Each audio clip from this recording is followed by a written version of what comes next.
Describe this place to us. It's on the river road. In what parish? And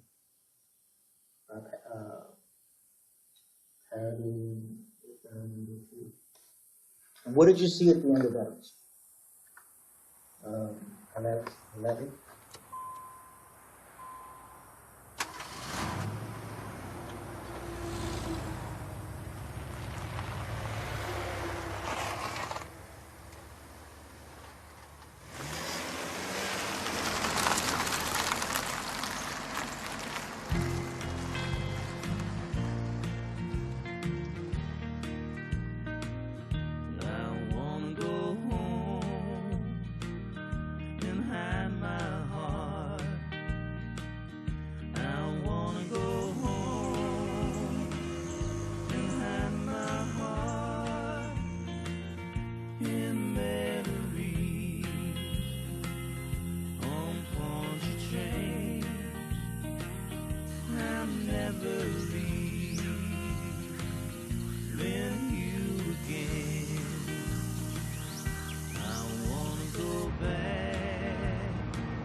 When I was young, a young teenager, I was raised on the east side of Houma, which really was a wide open territory.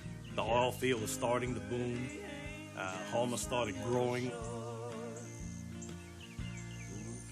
Okay, you take all you do is keep going straight down. And you'll hit Berg. That's where we was born and raised at. That's where Nicholas was born and raised at until we moved to Montague. You keep on going further down, yeah, it's about 8 miles down.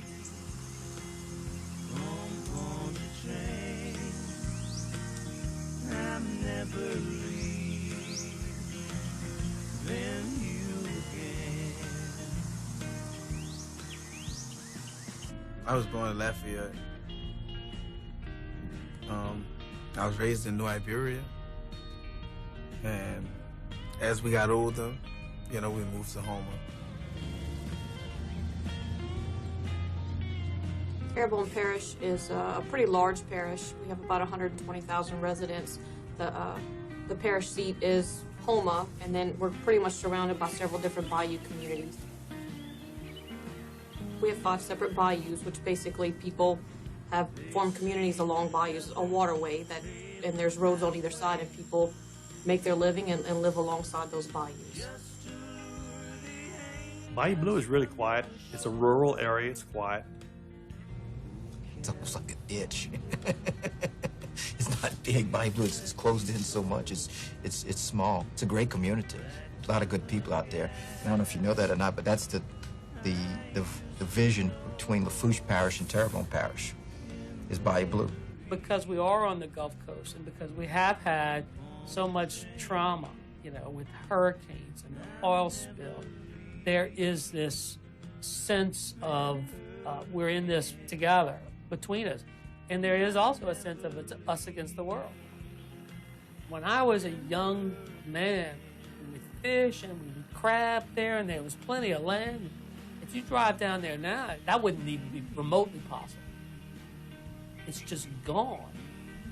With it is going a way of life. A lot changed.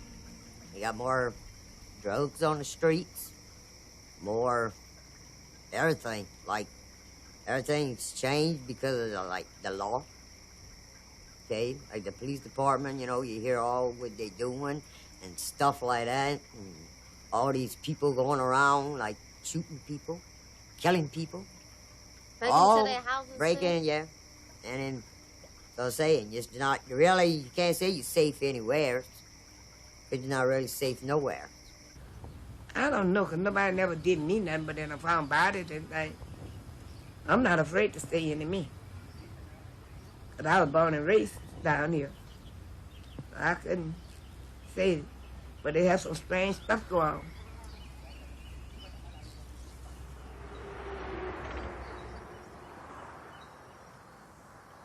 Does this area look familiar? Yeah. Leave the Shell station. You go down the road, on the track. Trees and some grass. Where did you go? You know, I went to the church. What church? I went to a church. Describe what's by the church. I like church. Okay, is there anything else by the church? A pizza place. And what else? And many stores. And where is this area at? I think it was by the stairway.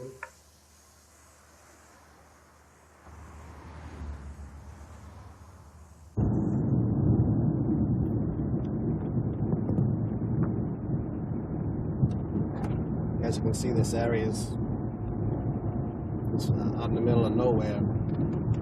The only traffic they have here is people that live in the local area of Kramer and Chackbay. And there's no businesses, and there's a lot of honey back here and a lot of sugarcane. Right here down this road here was one, and the other was right here. So as you can see, it's pretty much right across the street. This one was 2002. This is the convenience store I was talking about up here to the left. And the Queen Bee Bar Lounge off of Highway 90.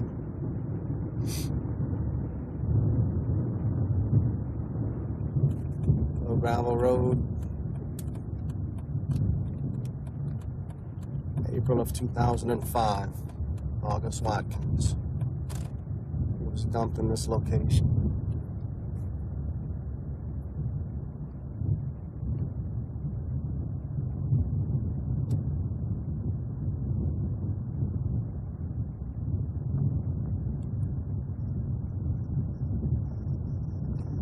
Right here, next to this yellow pole right here.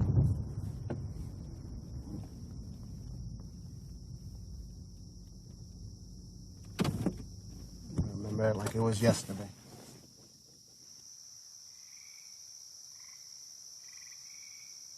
At the time, all I remember that my little brother come up missing. We haven't seen him, this and that, and last time I talked to him, I stopped. He was cutting some hedges on the tree for someone, you know. And I stopped and I asked him, I said, you all right? You need anything? You need any money, anything? He told me no. He said, man, I'm all right.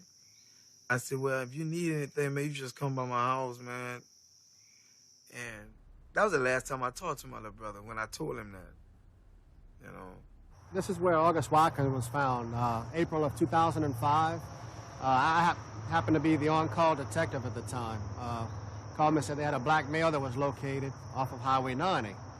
Well, I'm thinking it's off of Highway 90, not down this little side road right here. When I get here, August Watkins laying face down right here on the ground.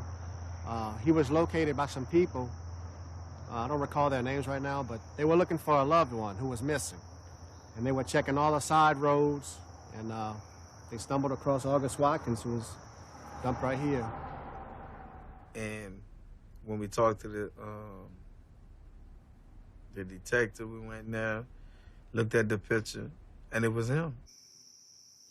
He was face down in the ditch on one of the pictures, swole up because the way they had him lean, he was leaned head down in the ditch where all the blood probably rushed to his head, to the, you know, and swole him all up. And I was like, man, I can't really look at that at the time. Through the investigation, made contact with family members, found out where he hung out, which he was from Houma as well. And that's when it all began, really after this one. I remember it was hot, this scene. It was right before Katrina. Yeah, it was in August, wasn't it? It was August of 2005, probably, I don't know, 10 days? I don't know, what day was it, 10 days before Katrina? It wasn't long. It was within 2 weeks, I believe, before Katrina. Very, very hot where we're going. We responded when we got the call. we knew we had a missing person, and it appeared to be Wayne Smith before we pulled him out of the water, so we activated the task force. We were out here for about 5 hours processing the crime scene before we got a positive identification that it was Wayne Smith. I mean, right now, it's pretty full with lilies and overgrown grass, but if you see the area behind it where you can actually see some of the murky water and just the algae on top, that's pretty much what it looked like then on that day. And his body was about 5 feet from the bank in the middle of the bayou area, and he was face down, and you could see his arms, you could see the back of his head, you could see his back and part of his buttocks, and you couldn't see his legs or his feet. So you could definitely tell that it was a human being. At that point, you couldn't tell if he was black or white. We pretty much assumed it was a male, but obviously until we pulled him out, we couldn't, we didn't confirm that until then. I know something was wrong. He usually called every night. Grandma? I said, what you want, Wayne? Had to do it for me, on my way. But he never came. And that day, we asked his mama called me and said, Ma, Wayne ain't at your house? I said, no. She said, it's getting late. Wayne ain't showed up yet. He always been the type to be at home. He gonna always be at home, and he never misses school. And so, he called back. She called back. She said, Ma. I said, what you want? It's going on 12 o'clock. And my baby Wayne ain't here yet. I said, well, he gonna show up. So, 2 o'clock came. Wayne ain't showed up. So we went to bed. 8 o'clock came. We all got in the front yard, calling each other. Wayne ain't showed up yet. We went looking in Crammer, whatever you call it. Went out there where they threw the bodies out there in the cane field. We went looking out there, looking for a body. Because he never showed up. That's a question we all still wonder, where was he? But they found his body in the ditch, in the little bayou.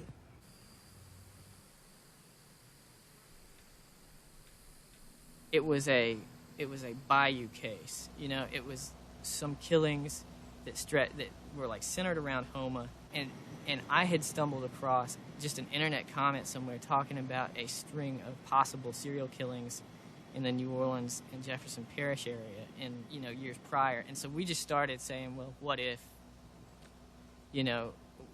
there is a connection here? On October 5th, 1998, we were called to this location in reference to a found body. At the time, there was a body, which is later identified as the body of Mr. Oliver LeBanks, protruding from out of this vegetation from his upper torso and head onto this gravel road here. He had no shirt on, and he was one of the initial ones with no shoes. We backtracked LeBanks through his brother into the French Quarter in the city of New Orleans, in a corridor area, I believe at the intersection of St. Anne and Burgundy Streets, near a gay bar. And that seemed to be a common thing for at least 2, and if not 3 of our bodies, going back into New Orleans and or the French Quarter.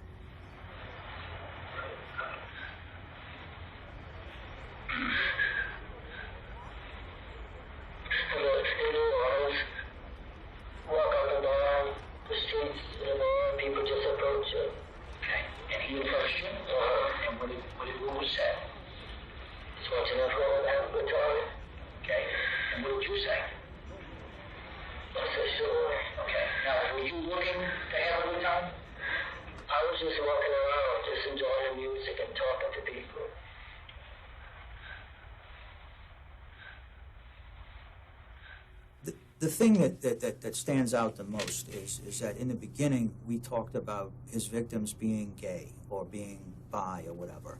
What we really had to wrap our heads around was the fact that we knew that the majority or a great portion of the victims were not gay. And he is, and he's a rapist. And how does he get them to comply and do what he does to get them to end up where we find them at, dead in a secluded area? Even though we're an hour away from each other, we don't generally work cases together. So on any given day, he doesn't know that we're working a murder. We don't know what murders they're working. So you don't so much share information. But we had heard pretty much through news media and through the grapevine that they were possibly dealing with an active serial killer from Jefferson, Kenner area, St. Charles, and Lafourche, which is the parish closest to us. When they had a couple of bodies popping up, we knew that it was probably just a matter of time before it started happening in Terrebonne Parish. And sure enough, you know, it did.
Yeah, he's not a person. He don't like taking pictures. No. He don't like doing nothing like that. Or no, if you lucky, you get your picture from him. That's why I say the pictures that I got, I treasure them because you ain't got that many. This one, that one, that one, that one, no, that one. I got that one in my room. September 8, 1996. Yeah, and we would smash the cake in each other's face. And he was playing the guitar, look like. And he was sitting, just standing there. Well, this is another one back on his bicycle. This is the one from the wedding. This is the one that's my treasure picture. That's the only good picture. He got a smile. And look, he's I got a phone call for Hurricane Katrina and Rita from my brother Nick, and he asked me how I was doing, and he asked how my mama was, and to see how everything went. And ever since that was the last phone call I got from him, till the day that my brother called me and told me that he was missing.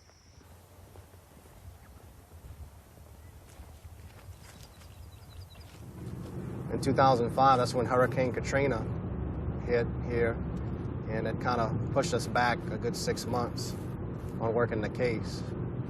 And you just didn't know when the next body was going to pop up somewhere.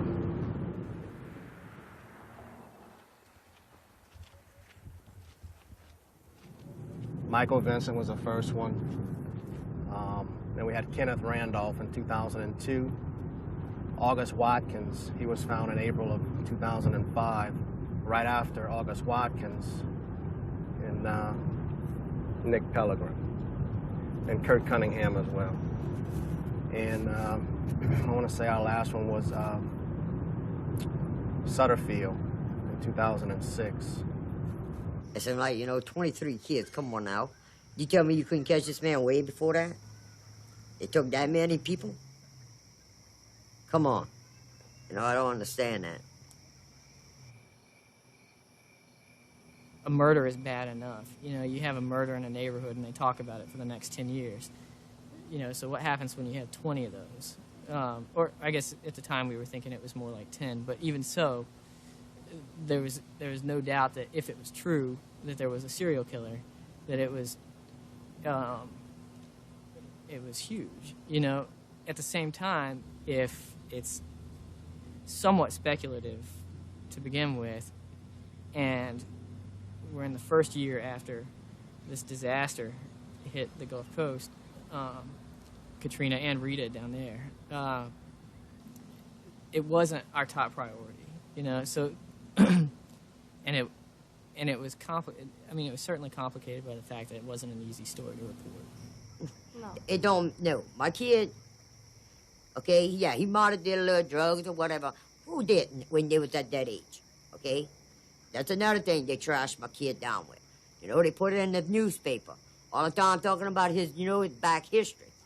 Okay, how you like that if everybody go put back their back history and splatter after you just got killed by a serial killer? Come on now. He's not here to defend himself. Yeah. Either. Saying that he was on drugs. All he did was in and out of jail for drugs, fighting, and always on the streets and stuff at the curfew and stuff. Saying that he was no good, and he was homosexual when he's not, when he had girlfriends all at the time. And supposedly he got a kid. So, you know, I know one thing, that's one thing. My kid is not bisexual. No. That's one question they better get out there. That dude had to rape my kid to do it. That's the only way I could see it.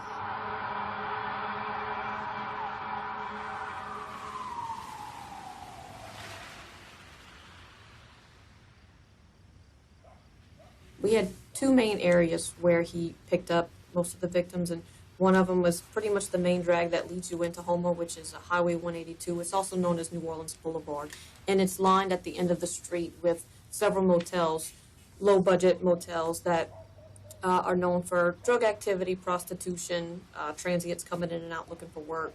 So he would pick them up there, and we also had a second, what we called a target area, that was in a neighborhood called Mechanicville, which is primarily populated by black residents. He did prefer the black male, the short, stocky, thin, young black male was his preference. But if there was nothing available, like he said, availability, he would look for something similar, and if they happen to be white, then they happen to be white. Chris, I don't think Chris would have let him got the ups on him. If he had to do Chris either drugging or some kind of way Chris went to sleep and put his trust in him, and some kind of way he slipped the handcuffs on him, you know. And I don't like to talk about it the way they found him. You know, we had to close the casket when we buried him. You know, he liked the street. Chris liked it to go. Chris liked it to be out in the streets at a certain time. Chris liked it to go home when he gets ready. You know, his old lady didn't tell him that he didn't keep a job, and so he went out in the street and figured he could get it out in the streets, you know. Countless times when we were investigating this for several years, we'd have the victims' faces and their biographical information and bills up on the wall, and we were trying to determine if this is the work of one man, how could this man overtake all these men? We would meet at the Lafourche Parish Detective Bureau, handle different leads, discuss different things that we were doing. And we were just doing that for months and months and months. And the break came when one of the people on our task force, Bill Null, who was a probation and parole officer, he was basically in charge of gathering information on known sex offenders and things like that. And he came to us with some information from one of his parolees. Ricky was under my supervision back then for a drug problem. I believe it was, I'm not sure. But anyway, he was on parole at the time. His mom called me and told me that Ricky was having nightmares about being tied up, and she thought he was involved with the serial killer. Yeah, I knew Chris Neville.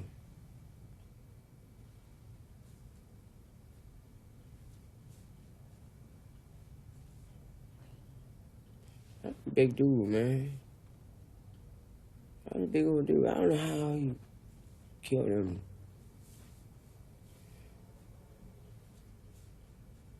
Yeah. I was walking down the street, man. Over there with dog pound over there, just walking. I seen a vehicle pass me about 2 or 3 times, maybe. Maybe the 3rd or 4th time it stopped. Showed me a picture of a woman.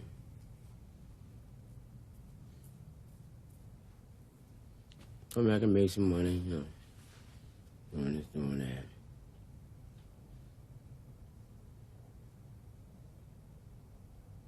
Fell for that, got in the truck, started going to Bayou Blue. Shit. After we get there, he told me some kind of stuff that I had to get undressed, get tied up, and get wrapped in a towel and laying on my stomach. Oh, no, son. Oh, no. None of that. So he tried to talk me into it. I told him, you can talk a hole in your head. I ain't getting tied up.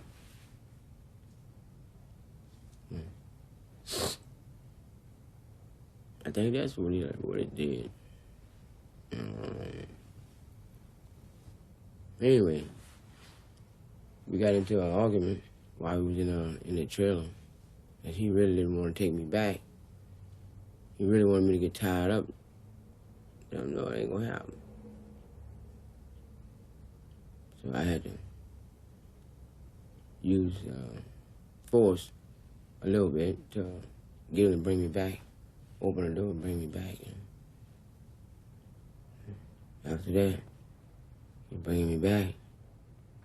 But yet, he kept on running his hand down the side of the door panel as if there was something down there, you know.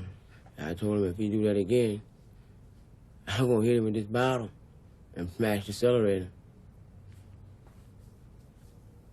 So he stopped doing it. By the time he got me back where I was, I just got out of the truck and left. I never said nothing else about it.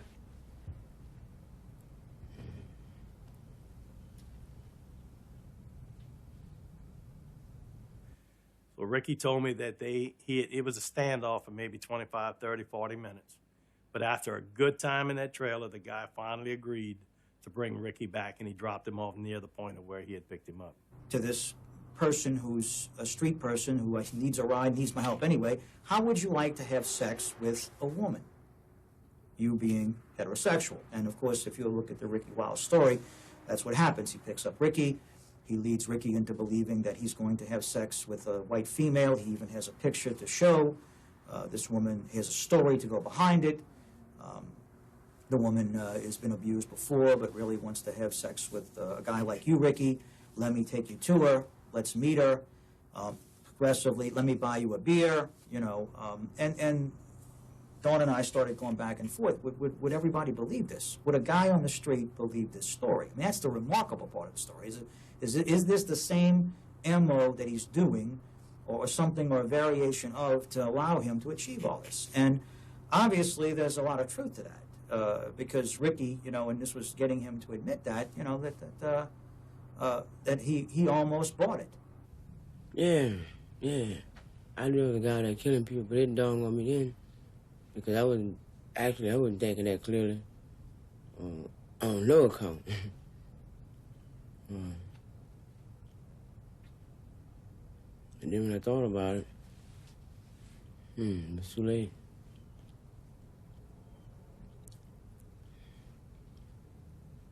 When I heard this guy got killed, who I had known a long time, that's when I decided. That's when I decided I would come forward and let somebody know what happened to me. Because I already knew that it was him who picked me up. How I know that? That feeling, that eerie feeling, just some things you just don't pass by. You can feel it inside out, no matter what it is. And that's what it was for me. I just knew it. I just knew it.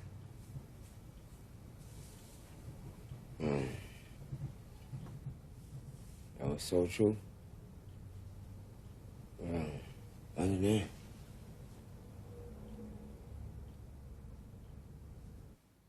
So I had gone by, picked Ricky up, and listened to his story. And I told him I wanted a statement, which he agreed to. But on the way to the police department to take his statement, I asked him if he could show me where this guy lived, and he told me yes. So we had driven by Ronald Dominique's home.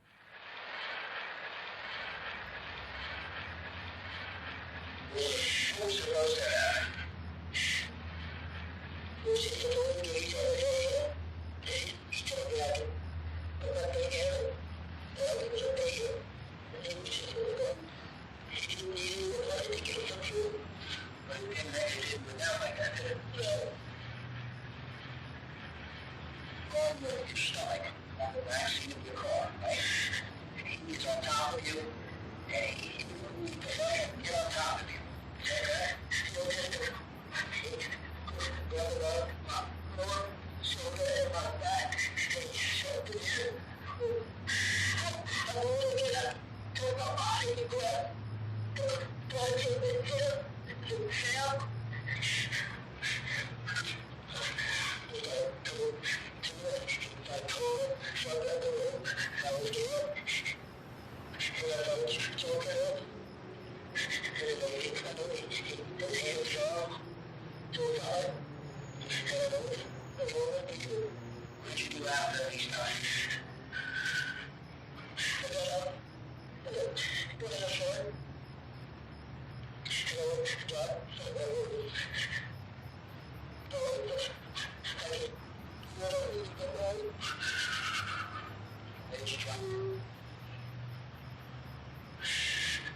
We had picked Ronald up together, brought him into this room. We still did not have a handle on how Ronald was acquiring his victims. There was all types of theories that we were trying to examine to see how was the abduction and the pickup accomplished. And then, of course, when we saw Ronald, Dawn can maybe speak to it, I think our doubts were, okay, this is just another person we have to go through and so forth. And then as time went on, and of course we got the DNA hit, well, then that changed everything. And at 12:05 this morning, December 2nd, after nearly 8 hours of interrogation, Terrebonne Parish detectives and Jefferson Parish detectives escorted Ronald Dominique from the inner interrogation room of the sheriff's office into the corridor of the courthouse.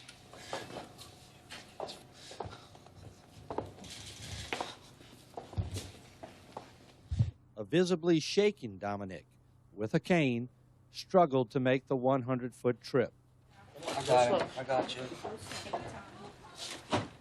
Sources close to HTV say that only days ago, Dominique suffered a heart attack, which is why he is currently in this condition. But say don't be fooled by the posture, for only days before, his condition was fitting for that of a serial killer. Watch your steps. Watch your steps. Gotcha. A press conference is scheduled for Monday, and HTV will be there with all the details. Once again, suspected serial killer is arrested in Terrebonne Parish. How many victims have died at the hands of Ronald Dominique? Only time will tell. One fact, however, is that several agencies worked hand in hand to catch a killer. I'm Martin False, and we'll be back with Congressman Bobby Jindal right after a short break.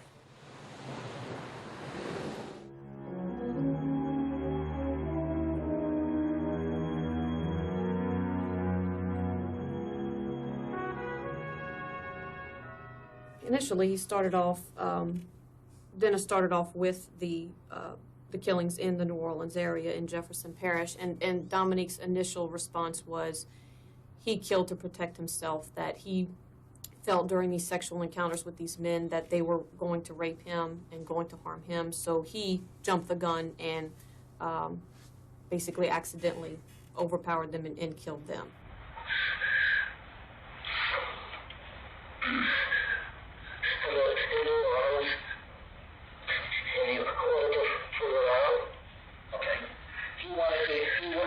He would ask you if you wanted to fool around to have sex. Yes.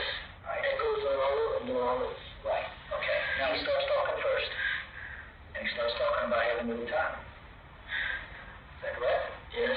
All right. What happens next? We went to my vehicle. The guy really not that much money. And your vehicle is parked where?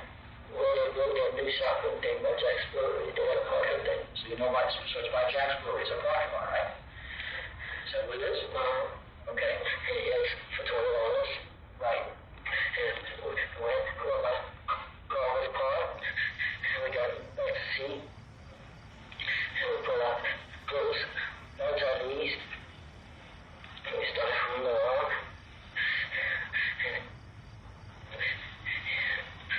and we get each other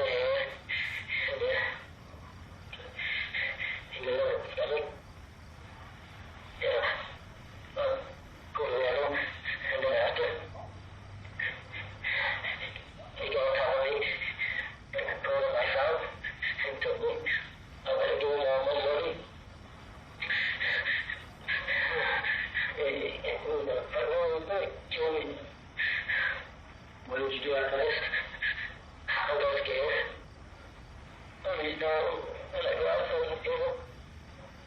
I was so scared about choking. Yeah. And then I realized he was breathing up for him. I jumped out to go by. I got the driver's seat. And then drop him off. And where'd you drop him off at? In the dumpster.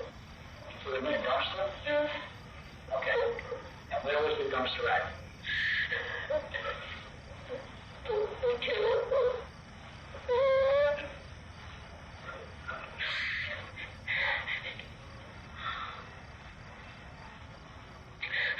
When we talked to Dominique, I mean, one of our biggest questions was, how did you lure them?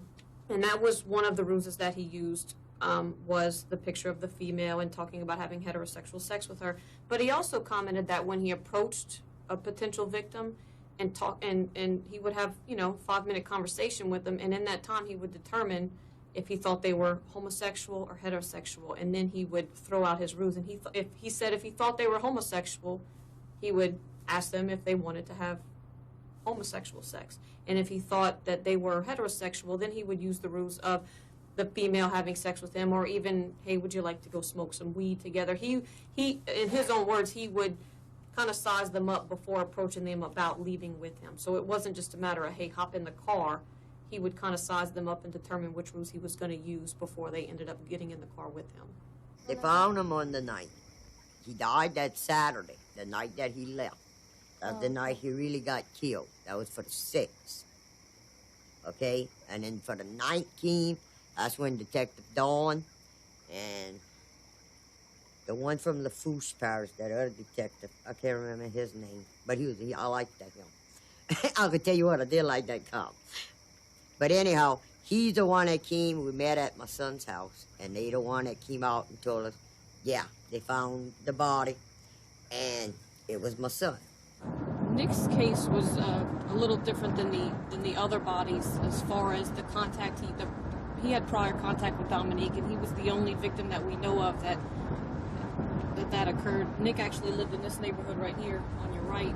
A few days before Nick went missing, he was doing some construction work on a friend's house in one of our bayou areas, and he came across Dominique. Dominique was actually reading meters at one of the houses where Nick was doing work at, and according to Dominique, they struck up a conversation. Dominique got Nick's number during their meeting, and on the night that he went to pick him up, he stopped at a payphone, called Nick's phone, and let him know he was on his way to pick him up. That's the only case that we know of where Dominique had prior contact with one of his victims. And that happened to be Nick Pellegrin, and it was definitely a special circumstances. I knew Nicky Pellegrin. I supervised Nicky. I believe he was on for a minor drug problem, but he was not a bad kid. I never had a problem with Nicky. In fact, I was surprised that he was a victim because I didn't know that Nicky hung out in Houma. Nicky had always been around Montague when I knew him. Nicholas Pellegrin, yeah, that was my cousin. They found his body over there in Thibodeau over there. Yeah. I was staying in Montague at the time. It's a little town a little further down here, about maybe 35 minutes, 40 minutes. A little further.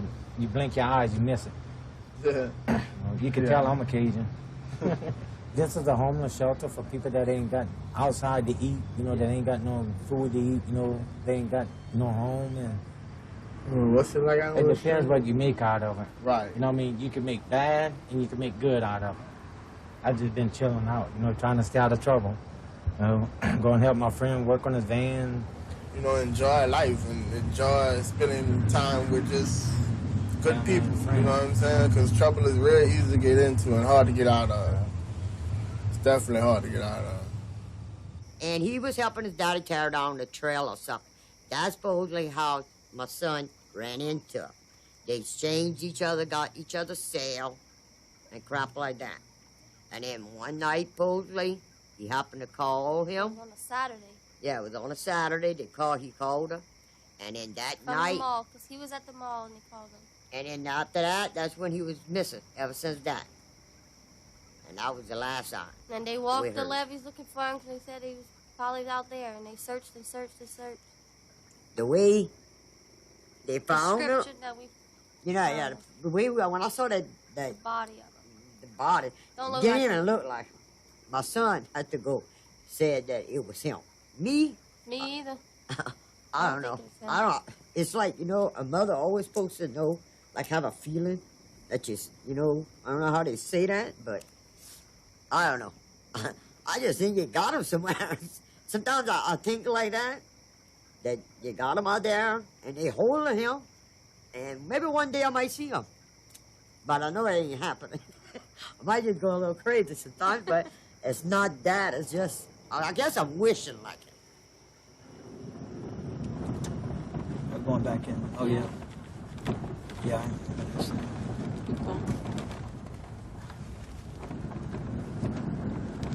And it went around all the way? Yeah. It looks different, though. It is. These were not here. No. These porticles were not here. This trailer park was here. Dominique lived in Bayou Blue, which is one of the Bayou communities in Terrebonne Parish. He had a camper set up there behind his sister's property, and that's where he lived. But he also had a separate camper that not many people knew about. And it's not here anymore, obviously, but this is the area where Dominique's camper was. This was primarily the kill site for most of the later victims. It doesn't look like we are, but actually, like I said, 2 miles that way, we're in the center of Houma. The courthouse square is a mile up the road. We are actually in the city, one of the most heavily populated areas in the parish. So at night, to Ronald and to the victims he was bringing back here, this was completely secluded. Anybody could scream at the top of their lungs and not a soul would hear them. You go 2 miles up the road and half the town would hear you. This is where he would actually have the sexual encounter and eventually kill them, and then he would load them back in his vehicle, drive back out to the street, and then dump them in one of the places that he dumped them.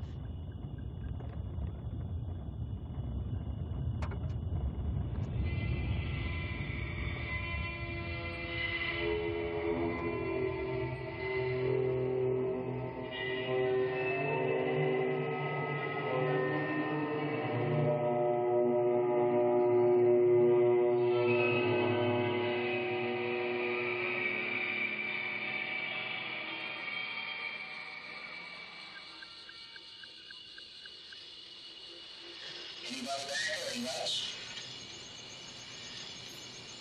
Okay, so let's shoot the house is a sugar cane ruler.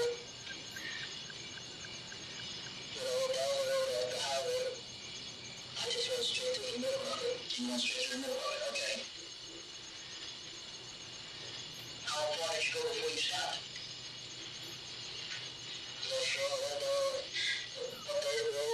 Just turn your truck around. We're gonna push them out and shut in the ditch.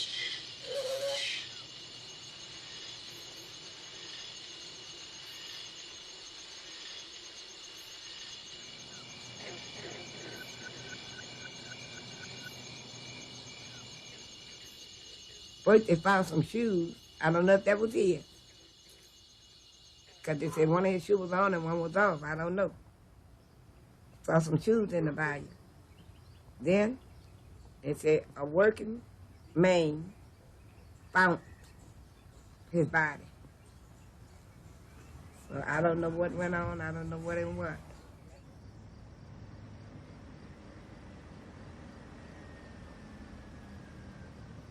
Primarily, one of the victims, which is Wayne Smith, was picked up at a convenience store at the corner of Payne and East Street.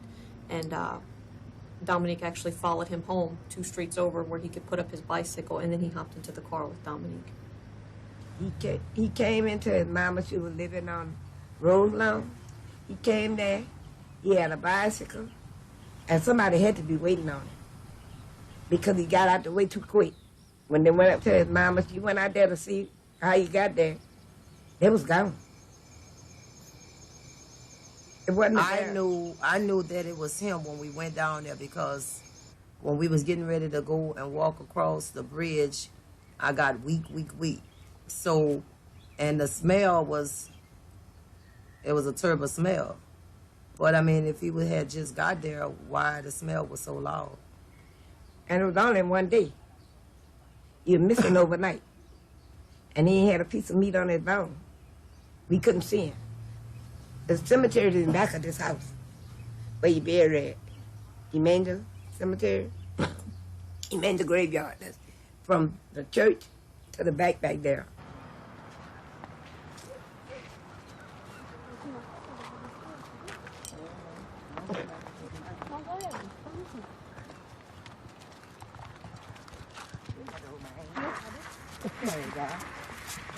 It gets locked. It locked? Yeah, the graveyard. We should have went locked. around to the graveyard. The graveyard gate locked, and you can't get to it from our yard. Down through the back door. It's not.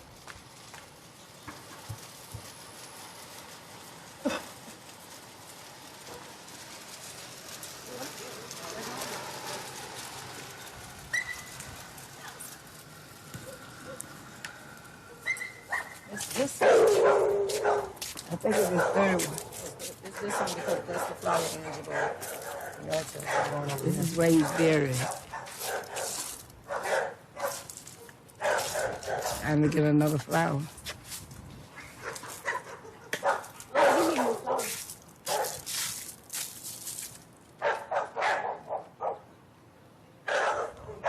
They don't have a headstone right now where he buried.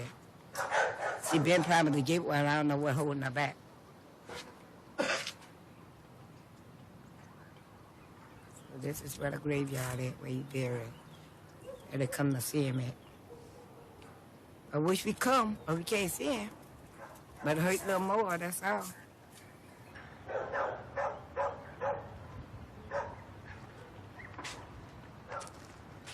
I mean, you taking out people, children that, you know, they love. I mean, you just took the loved ones of people's life.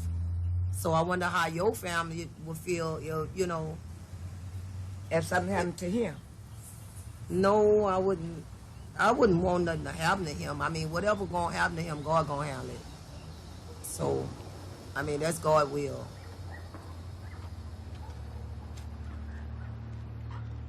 So when we met with the families, the 8 families in our jurisdiction, we told them we don't normally offer any guarantees, but I told them that I could guarantee him 3 things. 1, that he would be convicted. 2, he would get the death penalty. And 3, that it'd be about 12 to 14 years before he was executed. We had on the other side Mark Rhodes and the district attorney in Terrebonne Parish. They were professional, and they had more concern, I believe, for the welfare of the families than they did for their own personal gain or political career. That they knew that to pursue this case all the way through may end up with the family not having closure.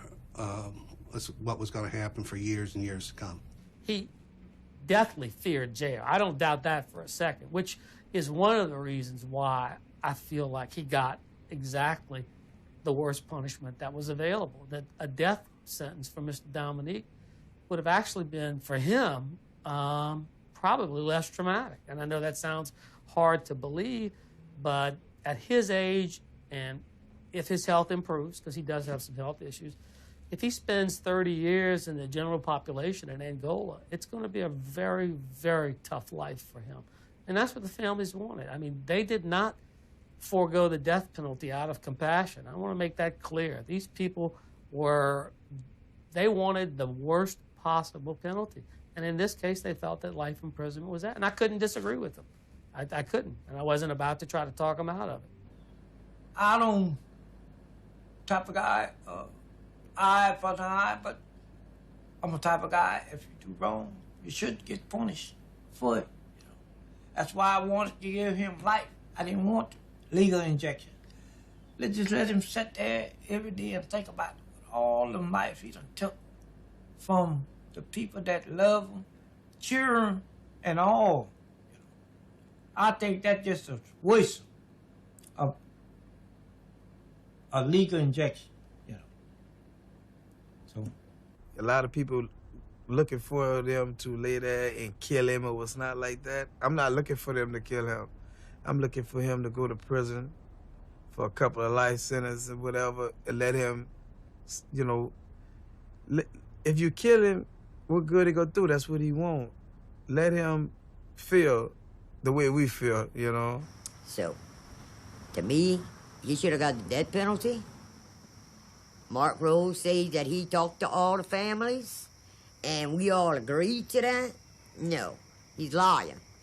We wanted the death penalty. We wanted the death penalty. But he kept telling me, oh, it's best this way because he's going to have 9 consecutive lives, and this bull crap he kept feeding us. The way I feel, I don't know if I feel it for all the people, but the way I feel, they should just let him go, let him suffer, let him go to prison and suffer like he killed those kids. We don't know what way they died, but for sure, Wayne didn't die straight. Because right now they say he's in Angola. How the hell we know that if he's not in Angola, he's still sitting in his little room again like he was in Ashland jail, watching his little TV, but nobody could touch him. How can I ever get that kind of proof? Exactly, is he really with them public? Because I think if he was, somebody would have done killed him already. Yeah, because they have family members out there that. I'll tell you, that was the deal was. Of some other but they never told us. I think Dominique admitted it about all them 23 kids that he killed. But he don't want to go with the population.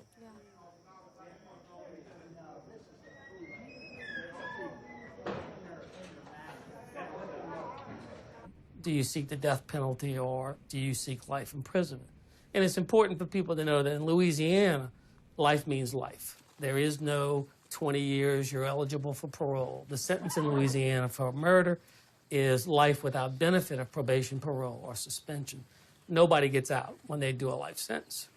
Now that we have 8 very solid life convictions, unless you have a victim that is very adamant about going forward with the death penalty, I think you will see them rely upon the 8 life sentences we have here.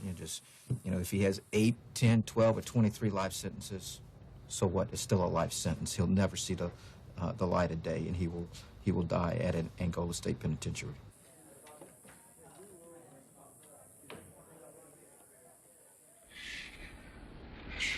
How'd you find this place? I don't know if you drive it. You drive it. Someone you up on the force, someone you work close to. No, I just drove. You do. Why don't you turn down that street? Come on, look up.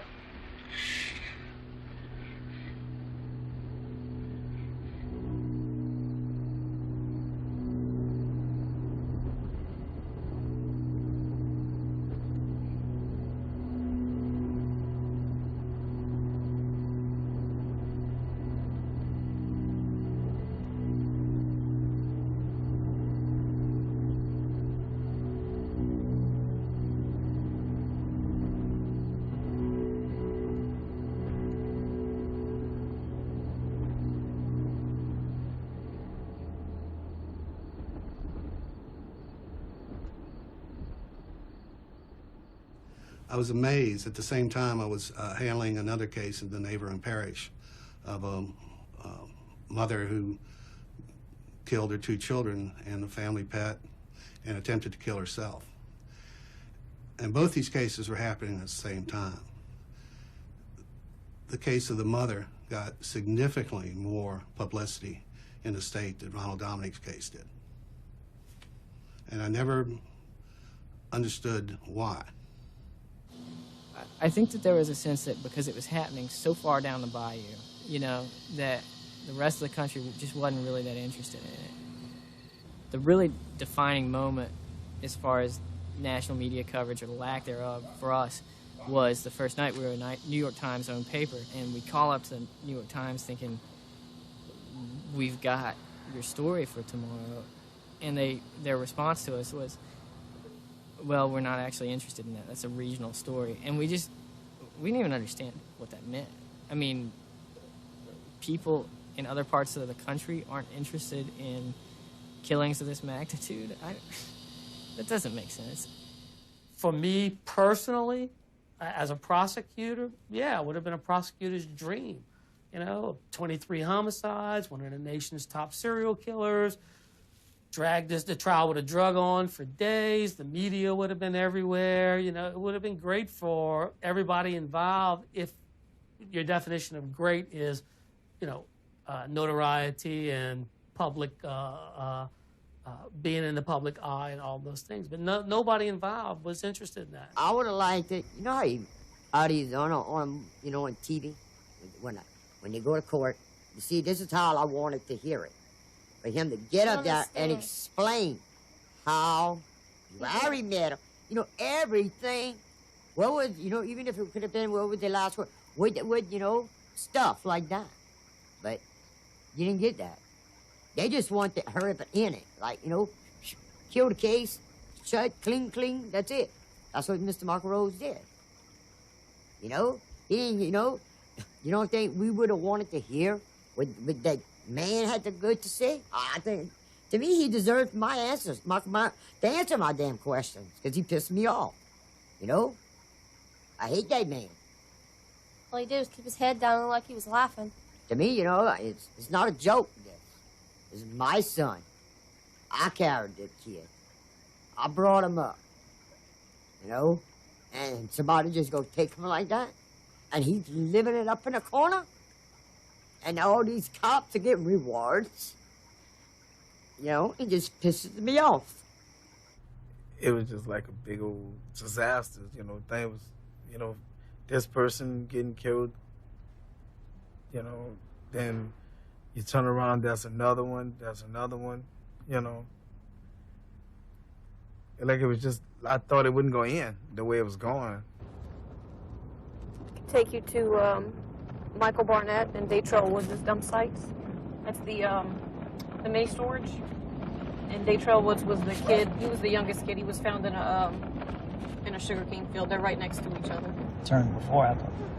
Just turn right there. You see that little gravel? Pole right there? Yeah, that's it. And then you see right where that truck is. Church is still in business? This is the body dump site for Daytrail Woods. He was one of the serial killer victims.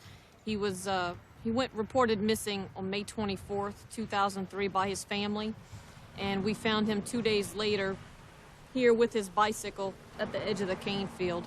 After the autopsy, his cause of death was unknown. So he was added to the list of potential serial killer victims.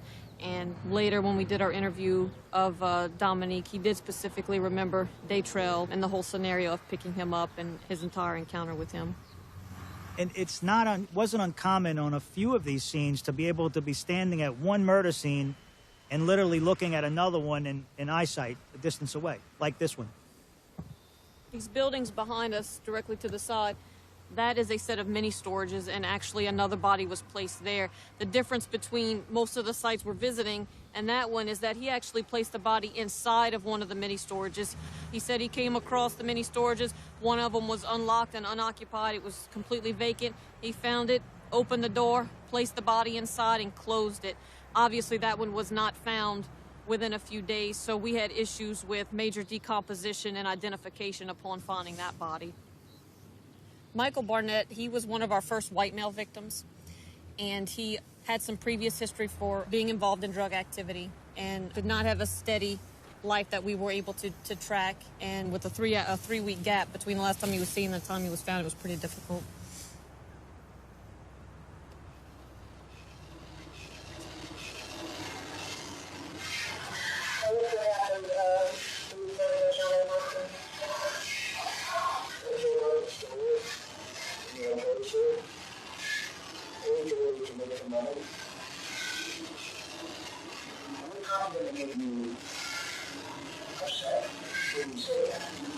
Make sure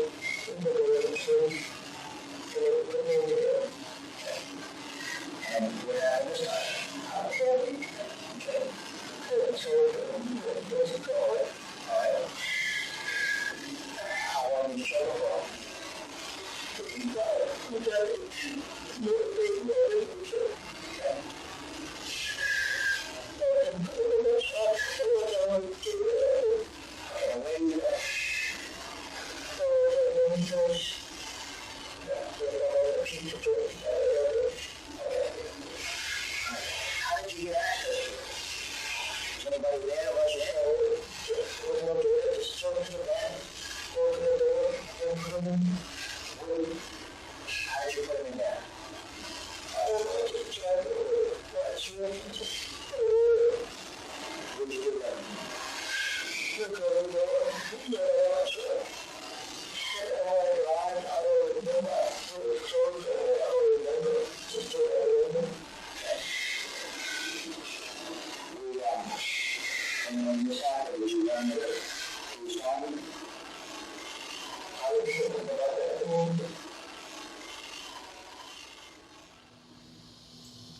mere fact that the victims were street people, and so it's a segment of society we don't like to talk about anyways, and we don't like to. These were the hardest cases, you know. These were the people that it's hardest to help in life, and the fact that Dominique was gay is, I mean, that just, I'm sure that made it a harder story for people to talk about and to think about, but I don't know that any of that explains the fact that there wasn't even an initial response. Maybe the oil spill proves me wrong, or maybe the oil spill changed things, but I think it goes back to the remoteness of Houma, and I think that has to do with the very day-to-day way that life is lived down there. I don't know that my kids will get to see some of the places that I reported on down there. I do believe that the rest of the country doesn't really comprehend what coastal erosion is and what the ramifications are. And I understand Katrina fatigue and BP fatigue. I get all of that. But when you've lived here your whole life and you're starting to see the real impact, it is a very scary prospect. Families stay here. My grandchildren will be here. I'm just not sure here will be here anymore. I don't know if it's happening anywhere else. I don't know. We don't have anybody to compare ourselves to. It gives everything this immediacy. I just don't know how well that translates to the rest of the country. And maybe they weren't college students, but they were still members of the community, right? And they were still our people. And why do they not deserve the attention that these other cases would get around the country? And I think that there would be a real. I think it's an important question. I don't know that there's an answer, but if you find somebody, please tell me, you know?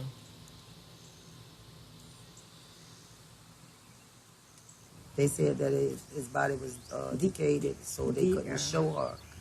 But, I mean, how would she know if that's her child? She never had, I mean, she has no clothes towards it. I mean, my little cousin, his mama, I know she greeting Dontrell Woods, my cousin Christopher, Terrell, that's my mama nephew. I mean, yeah, that's my nephew. Read the paper and think, I said, oh dear, I got 5 people in there killing me. 5? How they could get them all out of one family? I said, I don't understand it. And then they talk about homeless. I said, I know Wayne wasn't no homeless. I said, they need to be sued for putting that lie in the paper. Because Wayne was not homeless. He had too many aunts, uncles, and sisters and brothers and things for him to be homeless. And he wasn't no child stay in the street. He called before he get in home. He'd be at home every night. And they all was up in this area. So I don't understand it. Why did he have to pick this area? I asked myself that many times. Never got no answer. It's just, I don't know. It's a hurting thing. This guy on Channel 10, False, he had a program, Do You Know Where Your Children At? And a lot of us don't. Really. Around here they don't, you know. And I take my 2 grandchildren, bring them out to the park, and I see young girls, 7, 8 years old, still out there in the park. You know, right now time gonna change, and time change 6 o'clock. It's dark. Your child's supposed to be at home. Yeah. So they don't worry about it. They just set up there to me and wait till something happens. You know how everybody they wish, they can get their last words of what really happened at that last moment, but I'll never get it. So that's why I'll leave it in God's hand. I said, God's gonna protect them. And I said, if God wants me to find out everything about it, and I guess One day it might come out, one day it might. I said, oh, I don't bug me no more. At one time it used to kill me to find out. But I still would like to know, but I'll never know. That's just the way I am. I figured I ain't never gonna know nothing. You never do anyhow. It ain't that easy to just say, well, oh, I'm just gonna throw all this on the back burner. You know, my little brother gone. It's not that easy. Especially when it's someone that you know, play with, you know. You used to just, he's missing. If he was here now, man, you just don't know, man. I miss my little brother. I wish he was here. I really do.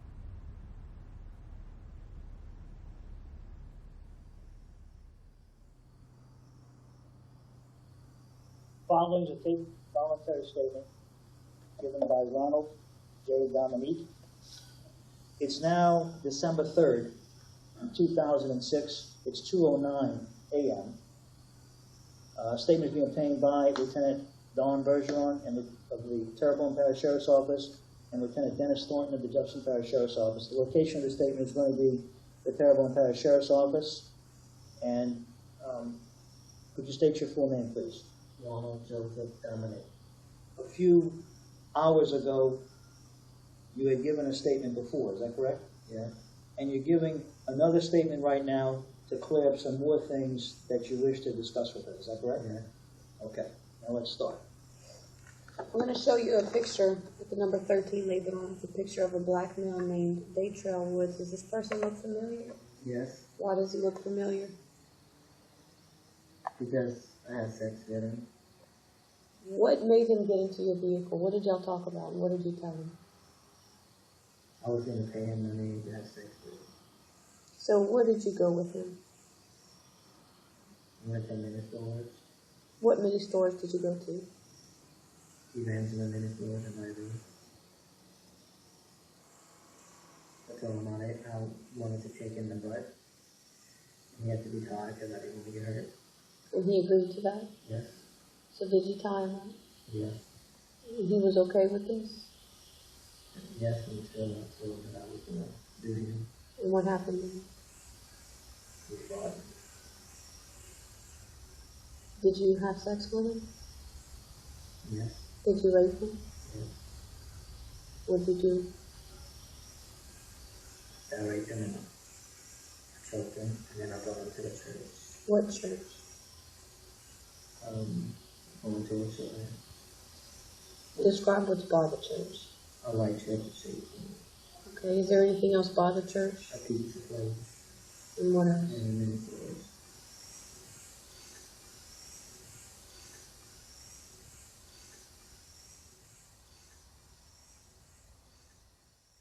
Mr. Dominique's, for lack of a better phrase, killing spree was over about a 10-year period, and his last victim was, unfortunately, 11 days before the DNA hit came in. Mr. Sutterfield was, his body was found on October the 16th, and I think the time of death was relatively close by the condition of the body. So unfortunately for Mr. Sutterfield and his family, we were only 2 weeks away from apprehending him. Now, we spoke a little bit, and I think we're going to clear this up right now, Ronald, about all the other statements you gave before. You pretty much talked about what happened. You indicated earlier that a lot of these men, or all of these men that you picked up, you brought back to a place, and they wanted you, or they were going to have sex with you.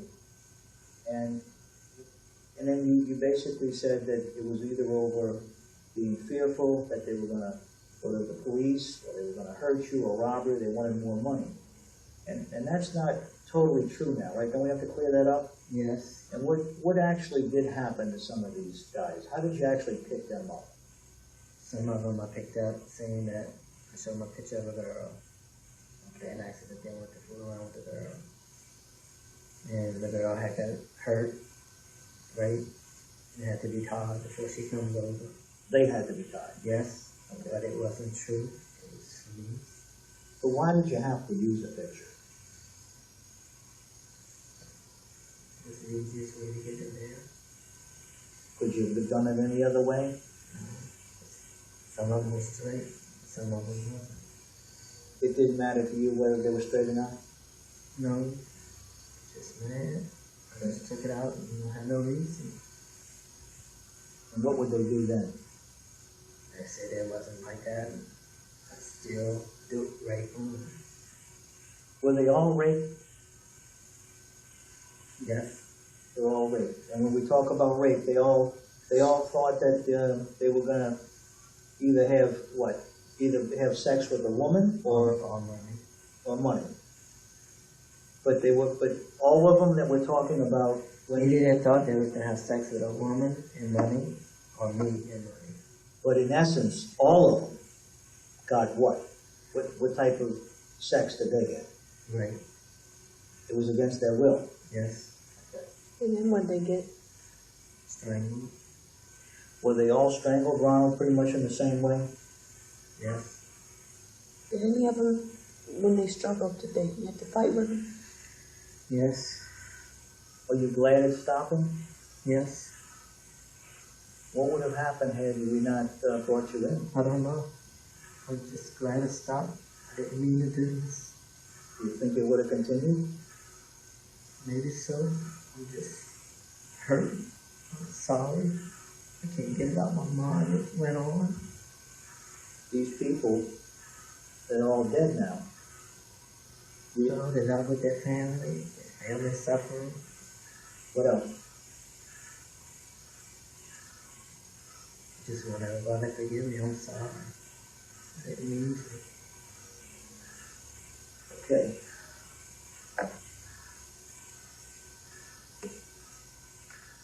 Wow. Everything you stated here is truthful to the best of your knowledge? Yes. This statement is now ended. It's December 3rd, 2006. It's 2:52 a.m. End of statement.